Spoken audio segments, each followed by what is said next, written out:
5 verse 13. Praise the Lord. Righteousness shall go before him and shall set us in the way of his steps. Napakapalad po ng sino man na kung saan ang buhay nasa Panginoong Diyos. Anong meron sa Panginoon? Anong meron sa Kanya? Sabi dito, righteousness shall go before Him. So, ang katuwiran ang siyang nangunguna sa Kanya. Anong ibig sabihin yan?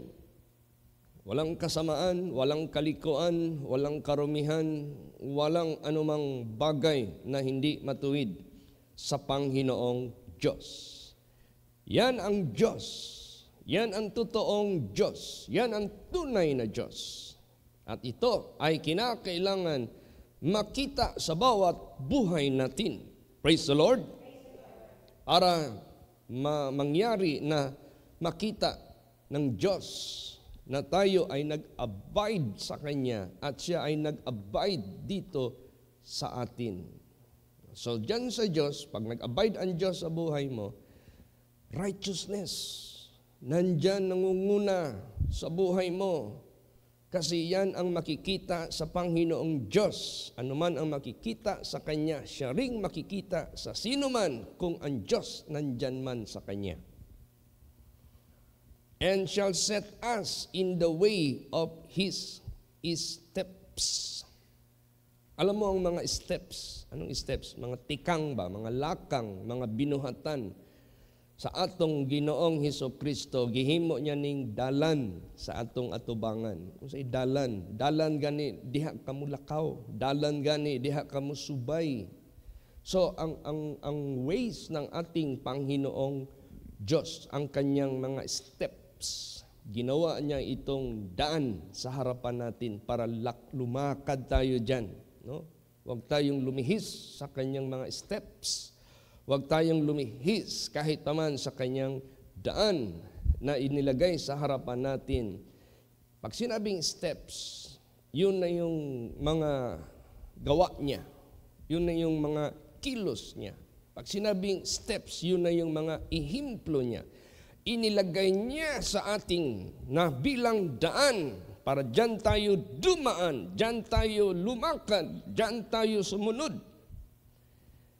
Kasi ginawa niya talaga yan bilang ihimplo, example yan na ginawa ng ating Panginoong Hesukristo. Inilagay niya sa ating harapan para dyan tayo sumunod. Basahin natin. John 13:15.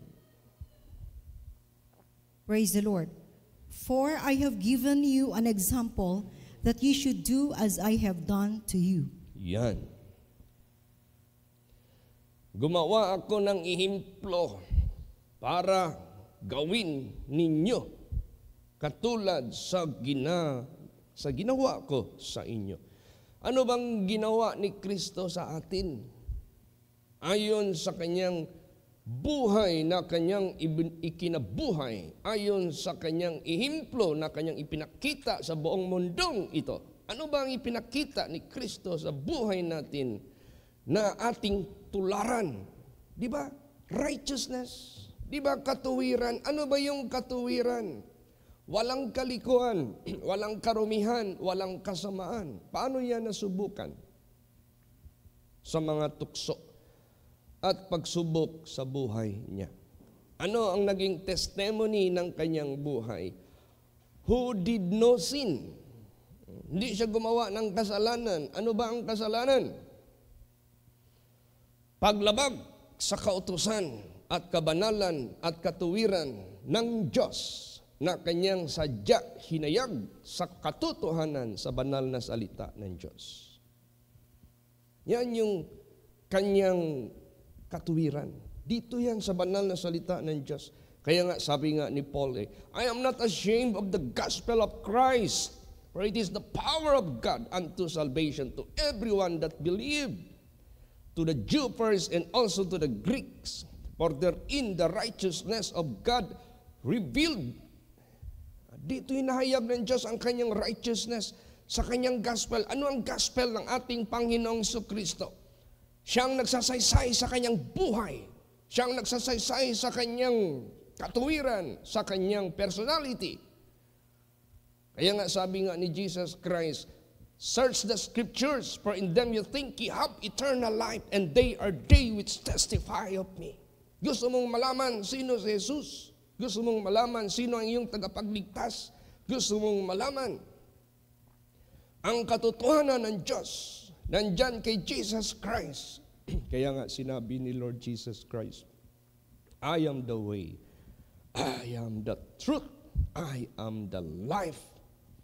No one can go to the Father, meaning to say, no one can go to the kingdom of God. No one can go into heaven except by following Jesus.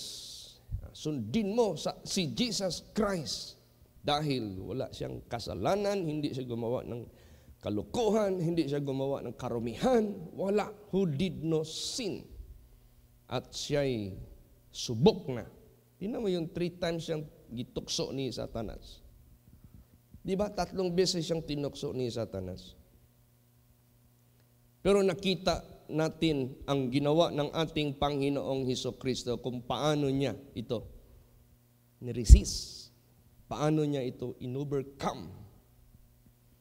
At hindi sinunggaban. At hindi tumuka. At hindi gumawa ng bagay na ipinain sa kanya na ito ay kanyang kinain, na kanya ito'y sinamantala para lang sa kapakanan ng kanyang laman, kapakanan ng kanyang sariling kalukuhan. Hindi natin nakita yan kay Lord Jesus Christ. Kaya si Lord Jesus Christ ang dapat nating laging titikan, lagi natin siyang alalahanin, at wala nang iba ang banal na salita ng Diyos. Nagbigay siya ng ihimplo eh. Sabi diyan, I have given you an example that ye should do as I have done to you. At wala nang ibang Jesus, siya lang. Wala nang ibang Jesus, siya lang. Wala nang iba. Forever and ever, wala nang iba. He is the same yesterday, today, and forever. Siya lang, wala nang iba. Kaya siya ang ating i-preach, siya ang ating sundin, siya ang ating tularan. Gusto mo si Jesus mahayag sa buhay mo?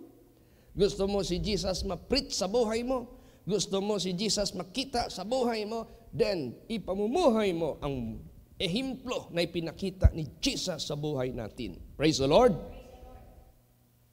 Kaya nga sabi ni Jesus, I am the light of this world.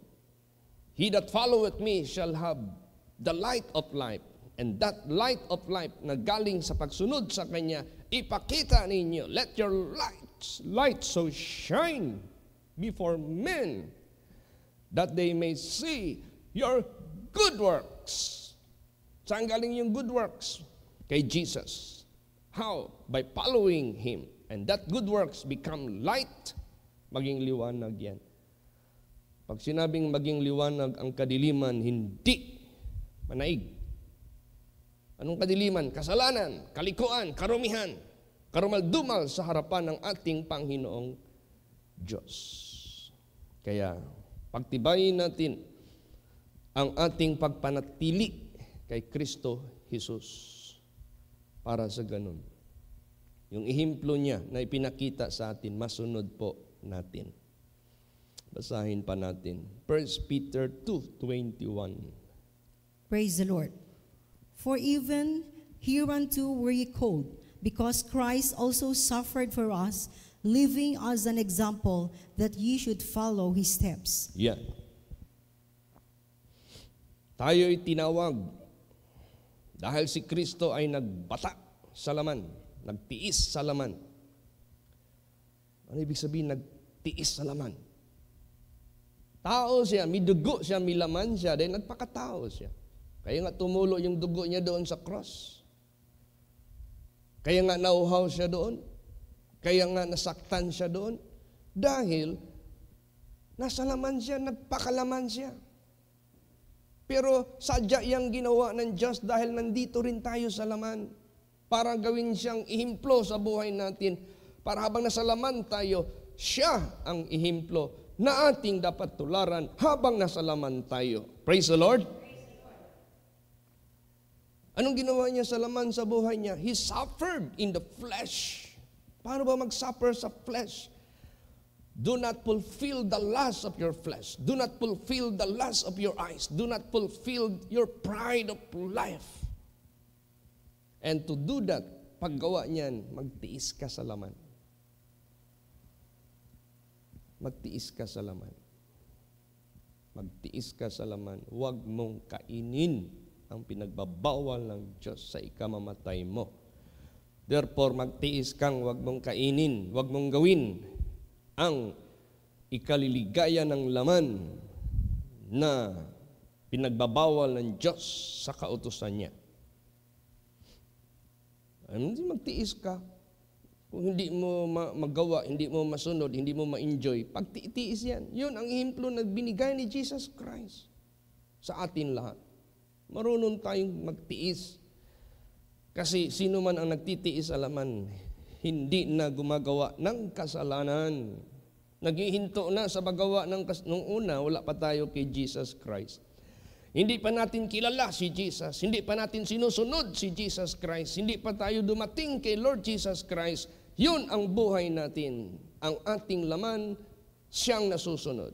Ang ating laman, siyang nag-i-enjoy kahit pa man sa mga bagay-bagay na kasuklam-suklam, karumal-dumal, kalikuan, kasamaan, karumihan, lahat ng mga matatawag natin na hindi kaya-aya sa Diyos, siya yung ating ginagawa, ini-enjoy, pinupulfill.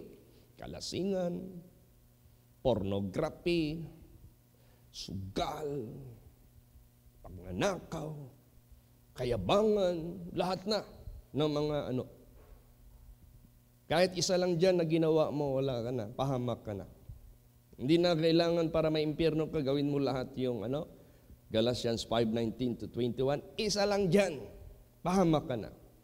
Kaya nga sinasabi dyan, he that keepeth the whole law and offend in one point, you will be guilty of all. Sino mang nag-ingat sa lahat ng batas ng Diyos at isa lang dyan ay ikaw ay lumapastangan, ikaw na ay nasumpungan na guilty sa lahat ng mga iyan. So, dapat tayo tumitik talaga kay Jesus kung gusto mong hindi magkasala.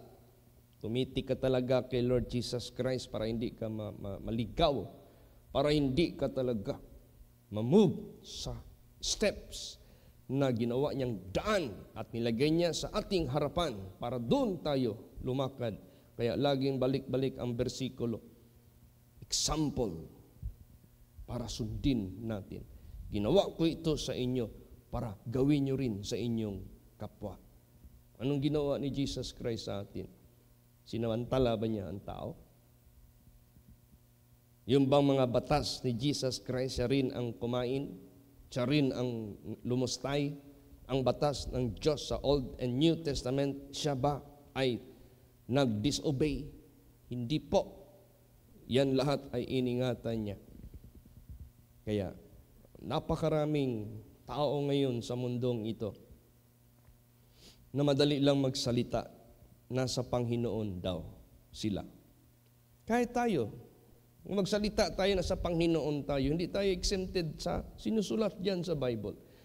Patunayan mo, ipakita mo, ipamumuhay mo, para hindi ka maging impostor, hindi ka maging hypocrite. Yan ang gusto ng ating Panginoong Diyos. We are not example here. We are not exempted here. But we must. Kailangan tayong obedient kay Kristo Jesus. Praise the Lord. Basahin natin. Anong sinabi dyan? First John chapter 2 verse 6. Praise the Lord. He that saith, he abideth in him, ought to himself also so to walk, even as he walk. You see? Nagsabi ka na natili ka sa Panginoon, naniniwala ka sa Panginoon, so nararapat lang lumakad ka kung paano siya lumakad. Mamuhay ka katulad sa kanyang pamumuhay sa sanglibutang ito. Who did not sin? When he was reviled, he reviled not again. When he suffered, he threatened not, nor was guile found in his mouth, but committed himself unto him that judgeth righteously. Wa siya naghimo og sala. Sa diha siya nagantos dito sa cross, kay siya gilansang manggayod, physically. Wa siya magbahad sa mga katawhan. Sa diha siya hilabihan, gisakit sa mga panulti, nga makasakit sa iyang dughan, sa iyang kasing-kasing. Wa siya mo balos sa pagsulti og dautan. Unsa iyang gibalos dito? Giabogaduhan pa niya iyang kaaway nga papasaylo sa Dios. Di ba? Mao na ang yan ang ginawa ng ating Panginoong Diyos.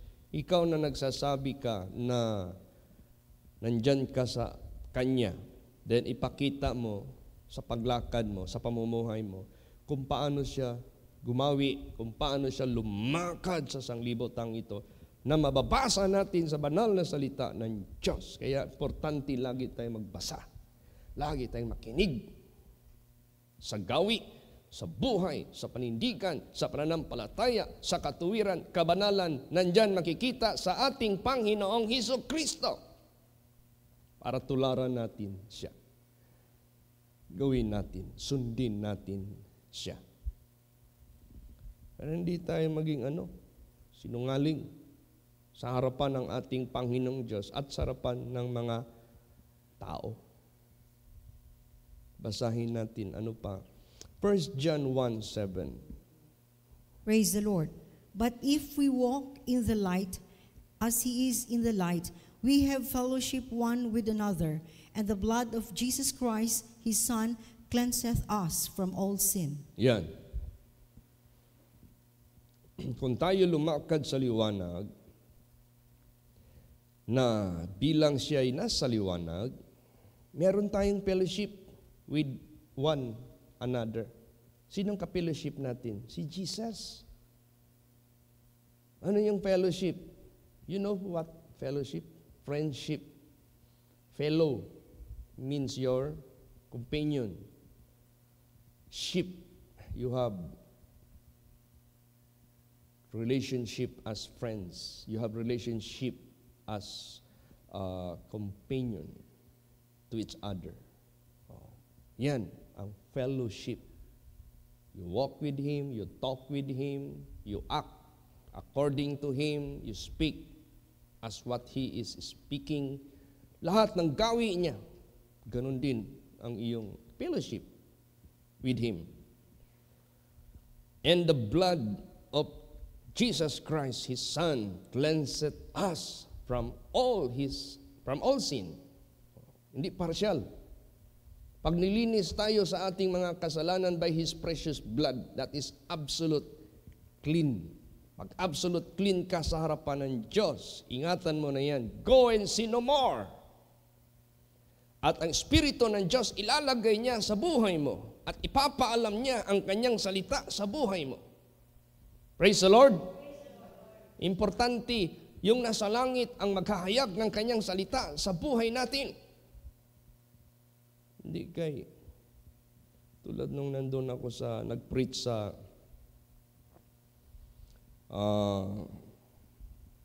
Eagle Ministry. Tinapat talaga ako ni Tatay Loy. Sabi niya sa akin, Pastor, alam mo yun si Tatay Loy? Siya yung nag-udyok, natawagin kaming pastor. Siya yung ginamit ni Jesus. Sabi ko nga nung una, Tay, ay lang ko tawag kag pastor, Tay. Tawagan lang ko brother. Ha? Di pwede na. Anointed ka. Dapat tahuron nun sa inaadin ha, kanimo. Dili ka ordinaryo nga tao. Kay ginagamit ka mo sa Diyos. Kinahanglan halang doon ang inyong titulo.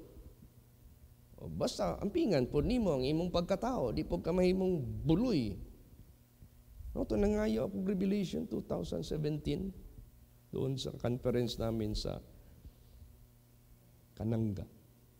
O di nagpahayag si Jesus. Mula ngayon, tawagin na kayo lahat na pastor, pero ingatan ninyo ang pangalan na yan. Huwag nyo yang dungis-dungisan. Baka maging katulad kayo sa alleged na mga accusation sa buhay ng isang tao na taga Davao na si Kibuloy, na nahuli na marami nang nagtestify. Nag-plead pa ng not guilty. Alam mo, pag defensive ka, ang tingin ng tao sa iyo, minagawa ka. Pero kung sabihin mo, o sige, iharap nyo lahat sa akin, haharapin ko. O tingnan mo, nung hinarap lahat kay Jesus ang accusation sa kanya, ang lahat ng tao, napalaw, lahat ng accusation, false. Pinatunayan niya ni Jesus Christ. Kaya tingnan mo yung reaction ng mga centurion, ng mga soldiers, after Jesus Christ died, anong sagot nila?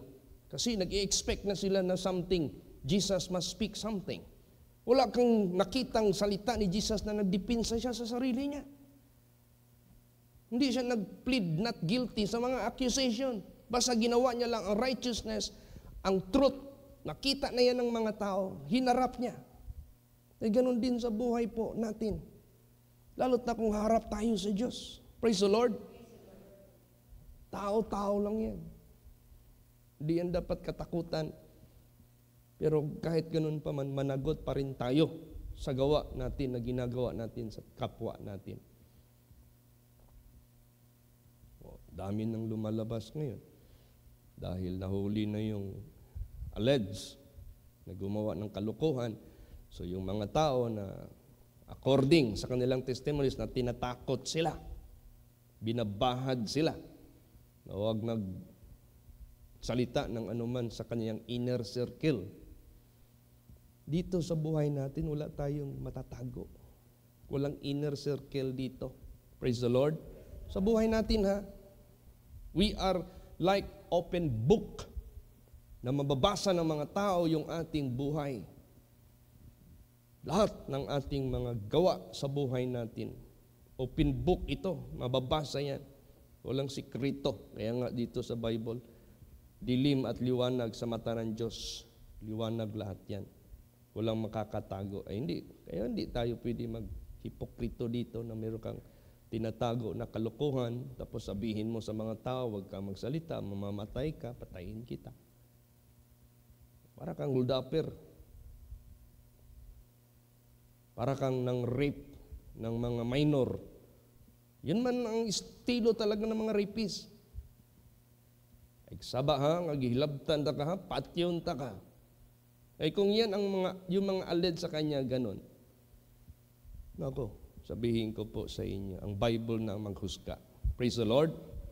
Kaya kung gumawa ka man ng mabuti at matuwid, ang Bible manghusga sa iyo. Kang manalig sa husga ng tao. Kaya tao, hindi yan makahusga sa kanino. Kaya walang karapatan ang taong maghusga sa kapwa.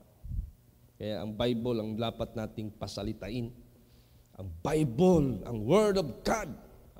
Kaya nga sabi nga ni Jesus, I came not to judge, but there is someone will judge you in the judgment day. The Word of God which you have heard, the Word of God which you have read, siya ang mag-judge sa iyo. Because this is God. This is Jesus, the Word of God. Kaya, therefore, kailangan ng Word of God, parang salamin yan. Gamitin natin yan para makita natin ang sarili natin. Praise the Lord.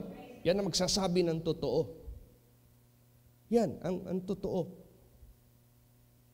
So ngayon, ang mga pulis ngayon sa ano natin, hindi ito, sabihin ko sa hindi ito politiking ha. No? Parang pati ang mga pulis natin na touch sa mga testimonies ng mga biktima. Kailangan silang i-rescue. Kailangan silang sagipin sa kamay ng balhiboon. Kung totoo yung mga testimonies nila. Praise the Lord. Sabihin ko sa inyo, alam ng Diyos lahat. Siya ang pinaka-number 1 nakakaalam. Walang natatago sa Panginoon. Kaya, walk in the light so that you have fellowship with the light. Para ma-prove na nilinis ka na ng Diyos sa lahat ng karumihan mo, sa lahat ng kasalanan mo. Therefore, wala nang kasamaan na nakikita sa buhay mo dahil ang banal na Espiritu ng Diyos nandiyan na sa iyo. Siya na ang gumagabay sa iyo. Siya na ang sinusunod mo. O wala kang kalikuan. Kahit ano pang udyok ng demonyo, hindi mo sinusunod. Pero kung ang demonyo, ang diablo, ang master mo, susundin mo talaga siya. Gagawin mo talaga ang karumihan, kalukuhan. Kung ang Bible pa ang i-describe natin, that wisdom is not from above, but that is devilish, sensual, earthly. Yan. Pag napatunayan, sabihin ko po sa iyo, bakit naging issue ito sa buong mundong ito? Hindi naman ito natatago eh.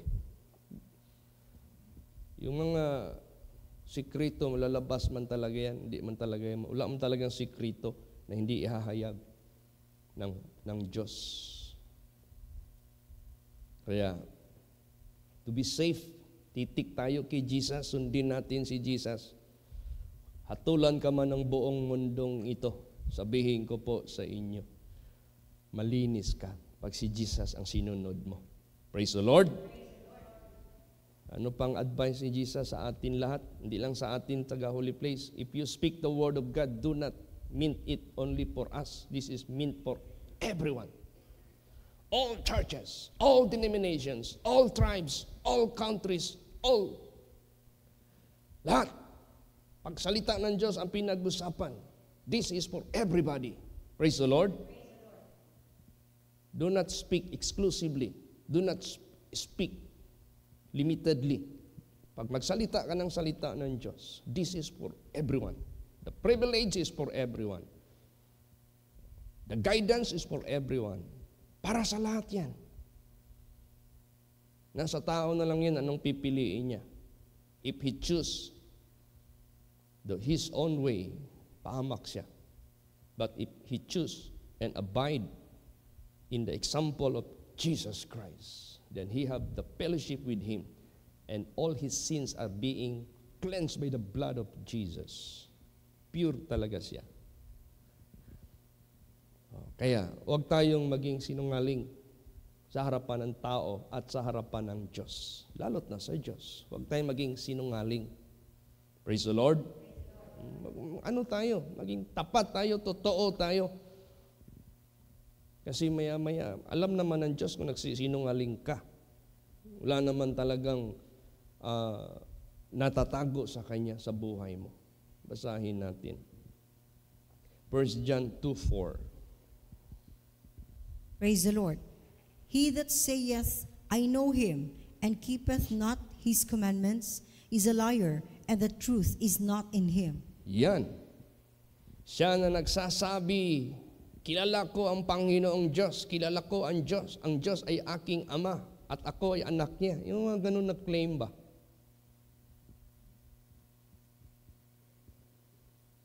Tapos, ang totoo pala, hindi ka nag-keep sa kanyang commandments. Ang totoo pala, ikaw mismo ang bumababoy. Sa commandments ng Diyos, binababoy mo yung salita ng Diyos. Yung commandments ng Diyos, binababoy mo. Anong binababoy? Nilustay mo. Sinamantala mo o itong nilapastangan mo. Ang tawag dyan, liar. Sinungaling ka.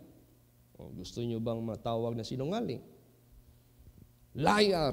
And the truth is not in him. Wala sa kanya ang katotohanan. Hindi pwede maghalo yung truth and lie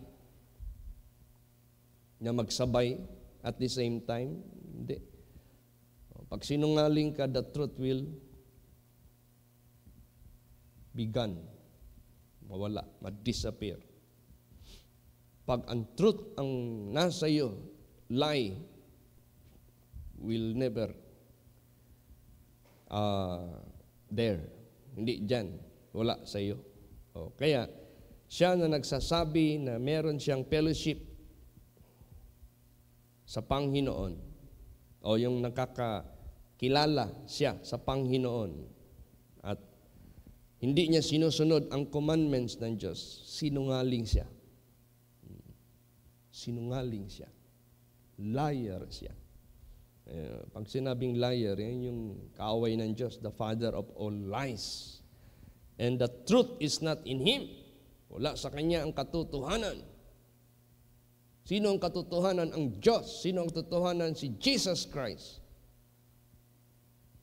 Kaya tayo, mga anak ng Diyos, nagpo-proclaim ka kay Jesus Christ, dapat hindi mo binabiolate ang kanyang mga commandments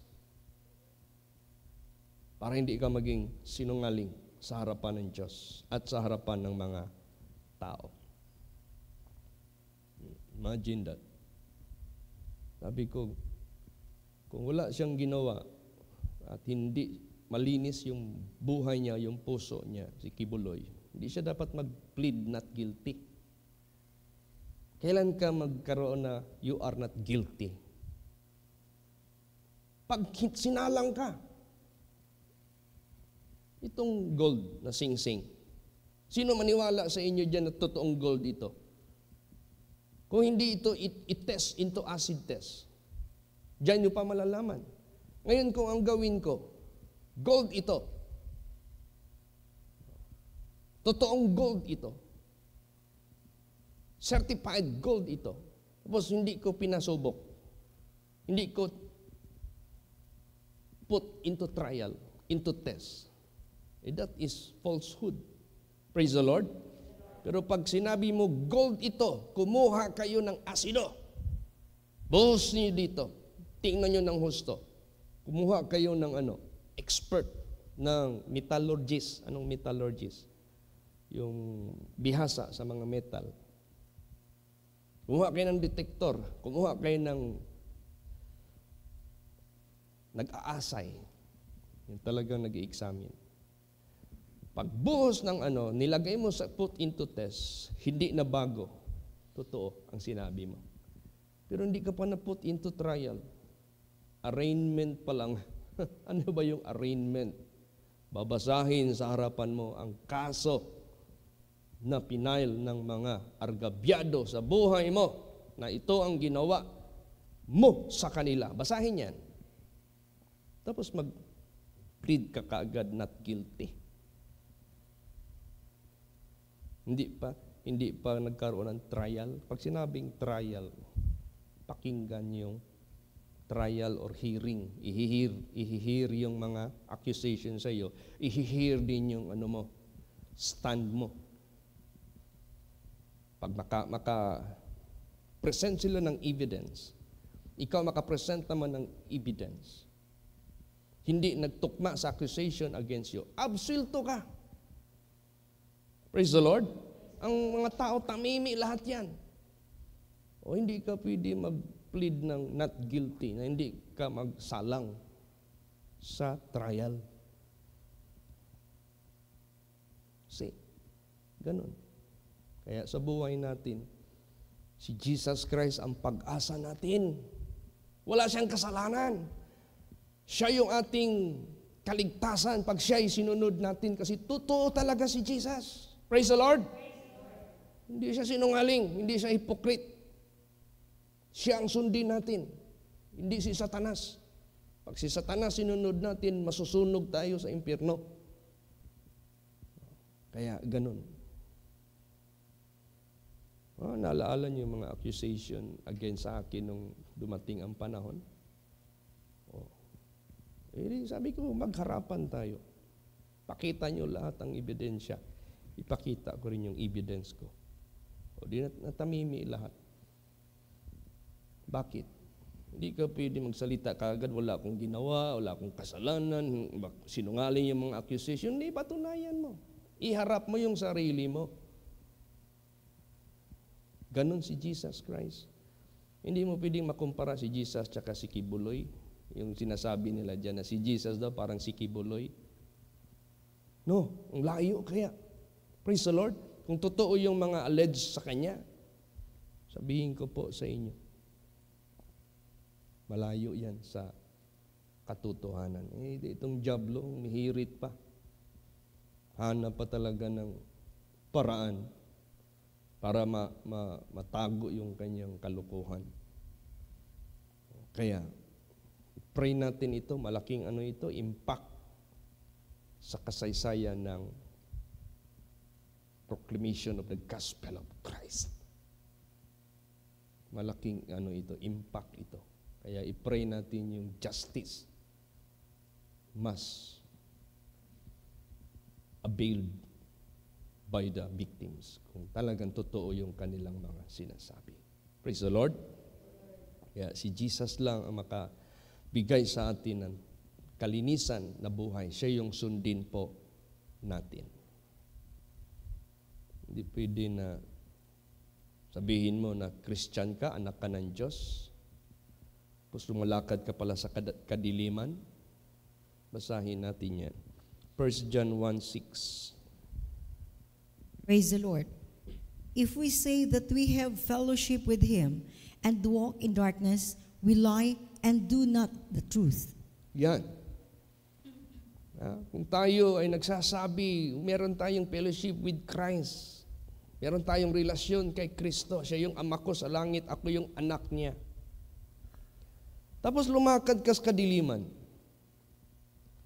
Lumakad ka sa udyok ni Satanas. Kung totoo yung mga aled sa buhay niya, siyempre udyok ng si Satanas.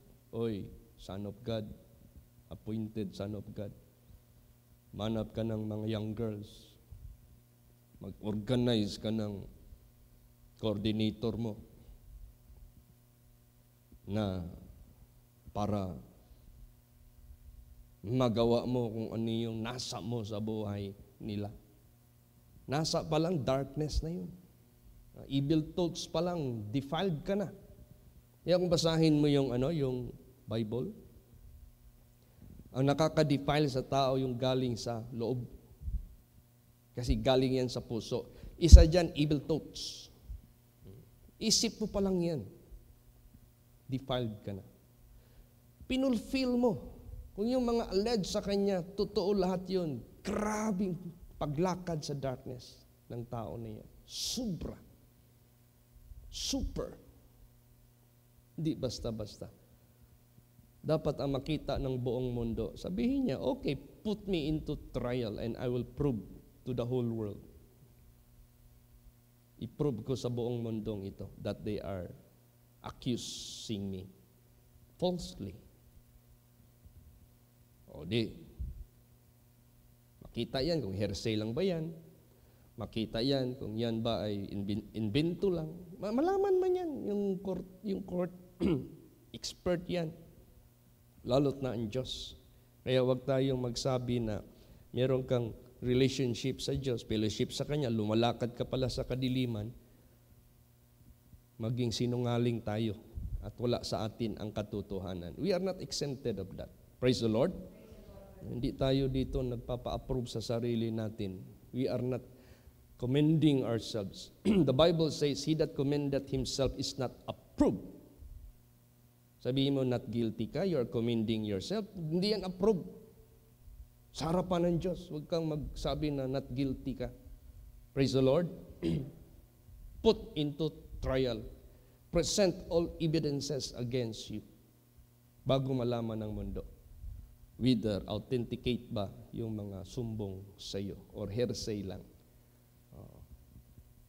Sabi na, nyari, may accuse sa iyo, ganito, ganyan. O, saan yung probe mo? Narinig ko kang ganito. Tawagin. O, ikaw daw nagsabi, narinig ko din doon. Yan ang hearsay. Chismis. O, pero kung may magsasalita at totoo yung sinasabi niya, ma-express niya ng husto. Madetalye na niya ng husto. Kahit baliktarin mo pa yung... Tapos merong record pa nga nakuha sa kanyang conversation. Yun lang kung pwede man yun i-check ng gobyerno. Grabe yung pagbahad niya talaga. Yung recorded na inner circle niya. Yung kanyang panalita. Doon pa lang wala na. Tapos na siya. Na meron siyang sinabi na ikaw, ganito, yung pinakamaganda niyang paborito niyang spiritual wife daw niya. Sa akin ka lang, sa anak ka lang. Inalay mo na yung buhay mo sa Ama. Ay, yung mga ganun na mga salita. Pag ikaw ay tumakas, habulin ka ng angel of death, papatayin ka talaga ng angel of death. Pati ang mga magulang mo, pamilya mo. Ayun lang ha. Napaka-ano na yun, napaka-strong facts na yun. Hindi niya alam na record lahat ang kanyang mga conversation. Kaya sa buhay natin, maging totoo ang bawat isa. Si Jesus ang ating pag-asa. Siya ang titika natin, siya ang sundin natin, siya ang ihayag natin sa mundong ito. Not by hypocrisy, but by truth. Yung totoo talaga na dumaan ka ng test, pinakita mo sa mata ng Diyos na hindi mo nilapastanganan, nilustay yung kanyang ihimplo na ipinakita sa buhay mo. Praise the Lord.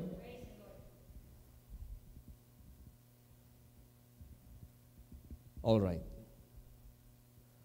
Basahin natin. Ano ba talaga ang totoo pa? Basa, 1 John 3:6. Praise the Lord. Whosoever abideth in him sinneth not.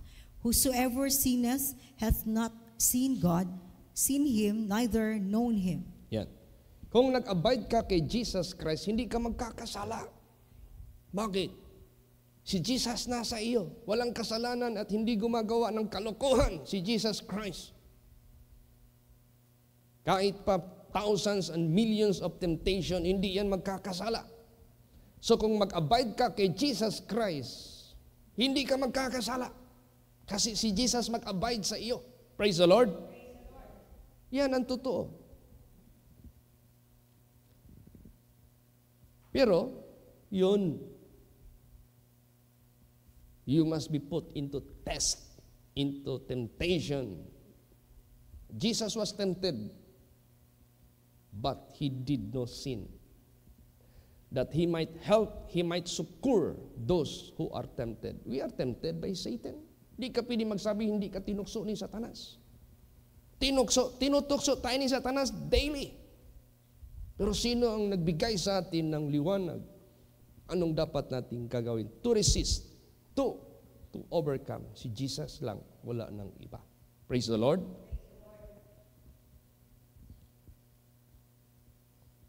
Whosoever sinneth hath not seen him.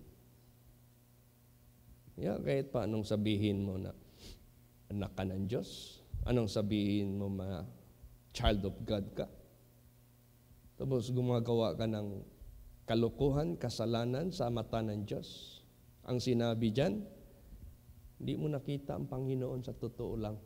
Si Satanas ang nakikita mo. Kasi siya yung sinusunod mo. Grabe ang Word of God mag-ano sa atin.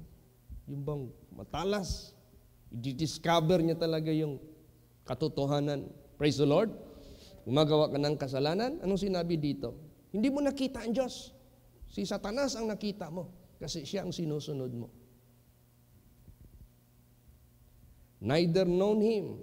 Gumagawa ka ng kalokohan, gumagawa ka ng kasalanan, hindi mo nakita ang Diyos, ni alam mo ang Diyos. Wala kang kaalam-alam sa Diyos. Kaya kung alam mo pa ang Diyos, hindi mo gagawin yung kalokohan, kasalanan. Kasi ang nalalaman mo sa Diyos, pag gumawa ka ng kalokohan, patay ka sa Kanya. Patay ka talaga sa Diyos. Whosoever committed sin. And the wages of sin is death. Patay. Yan ang yan ang consequence. O kung alam mo ang Diyos, nakita mo ang Diyos, ay hindi ka gagawa ng kalukuhan, hindi ka gagawa ng kasalanan. Ganun lang. Kaya ang Word of God, napaka-sharp, napaka-prangka. Praise the Lord. Kaya kailangan yung Word of God, lagi nating ito'y magpapatay sa ating laman para hindi ito maging bida sa buhay natin. Kundi ang Espiritu ang siyang sasamba at susunod sa totoong Diyos na walang iba ang ating Panginoong Hesus-Kristo.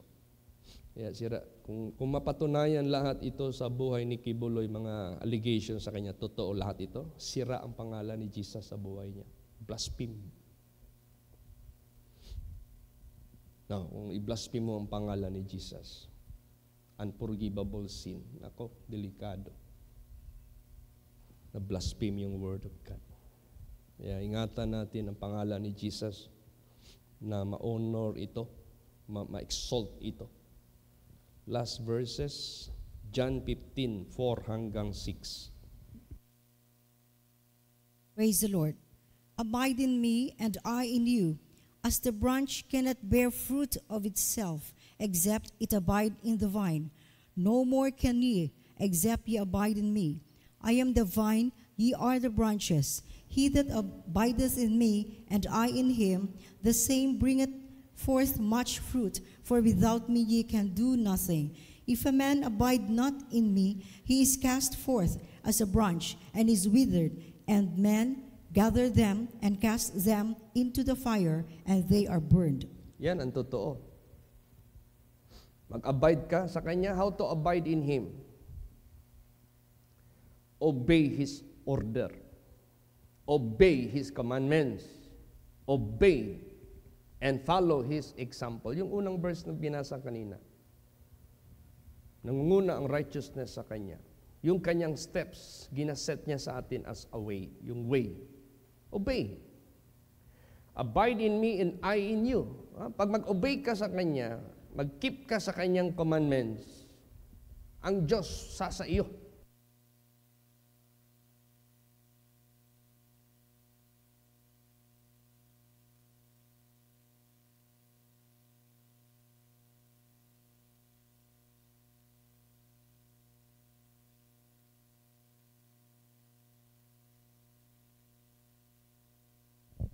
Yan. Si Jesus sa iyo. Pero gagawa ka ng kasalanan. Nilustay mo yung buhay ng mga dalaga. Tapos tatakutin mo sila. Kasalanan yan sa harapan ng Diyos. The Bible says, titingin ka lang nga sa babae na meron kang nasa. Adultery na nga yan sa puso mo. Yan pa. Sinamantala mo talaga. Kung yung mga alleged sa kanya, sino ang nag-abide sa ganyan tao? Kung gawin ko yan, sino nag-abide sa akin? Si Satanas. Whosoever committed sin is of the devil. Pero kung mag-abide ka kay Jesus Christ, hindi ka magpatukso. Kung mag-abide ka kay Jesus Christ, hindi ka gagawa ng kalaswaan, kalukuhan sa membro mo o sa kanino man tao sa sanglibutang ito. So, nag-abide ka kay Jesus, si Jesus mag-abide sa iyo.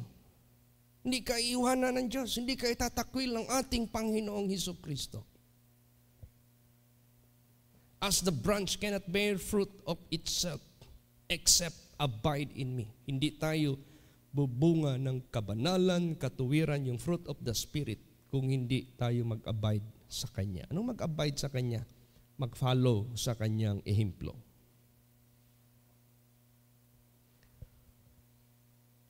Wala kayong magawa kung hindi kayo mag-abide sa akin. Big sabihin yan, useless kayo lahat. Useless tayo pag hindi tayo sumunod sa ehemplo ni Jesus, mag-abide tayo sa Kanya. Ano bang tawag ng tao na pag naka-stop yung traffic light, humihinto? Ano bang tawag sa tao pag merong mga U-turn, hindi siya nag-U-turn? Ang tawag niyan, law-abiding, pag sumusunod. Anong tawag sa tao na sumusunod sa utos ng Diyos?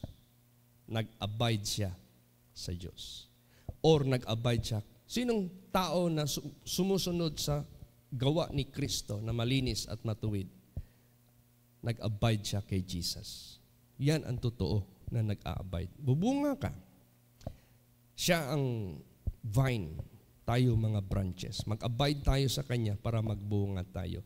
Maliban tayo mag-abide sa Kanya, magsunod sa Kanya, para tayong sanga na tatapon doon sa apoy at masusunog tayo. Ganun po. So, tayong lahat, mag-ingat ng husto. Huwag tayong mag-isi-isi. At kailangan yung daan na inilagay sa atin na steps niya, yun ang ating lakaran. Para safe tayo. Walang kasalanan mangyayari sa buhay natin. Dahil si Jesus walang kasalanan. Praise the Lord. Ito yung ituro natin sa mga tao. Ito yung makita ng tao sa mundo. Ito sa bawat isa sa atin. Para maluwalhati natin ang Diyos. Amen? Praise the Lord. Magsitayo po ang lahat.